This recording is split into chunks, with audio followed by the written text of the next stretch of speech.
We use the term childhood apraxia to denote a particular kind of speech sound disorder.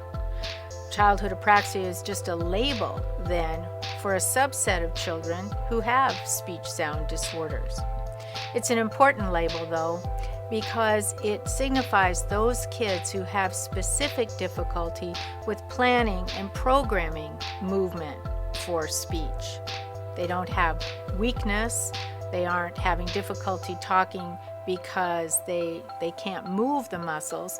The muscles move quite well for other activities like eating, chewing, swallowing.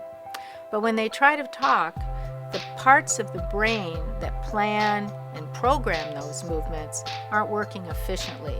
So the children will end up having difficulty making the sounds correctly. It's important that therapy be frequent and that during each therapy session, a lot of actual practice occurs. It's important to have the child watching the clinician's face, as that's very facilitative for children with apraxia of speech. One other thing that therapists try very hard to do when treating children with apraxia of speech is to bring in what we call principles of motor learning. These are just basic principles that relate to how practice is organized, how and when we provide feedback, and different kinds of schedules of practice. I am so fortunate.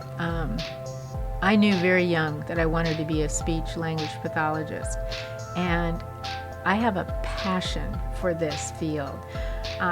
A scientific curiosity about trying to figure out what causes these problems and how are we going to manage them, but also just a passion for seeing that child sitting across that table from me and knowing that I might be able to help that child speak someday. There's a young man who's now 14 who I saw at 5 who was nonverbal, and I told his mom the first day I met him, he is not going to have to use an augmentative communication machine to ask a child to the prom, to ask a girl to the prom. And he's now gone to his first dance and he's a talker. That's why I do this. And I'm so fortunate that I have a passion. It's not a job for me. I love these kids and I want to help them talk.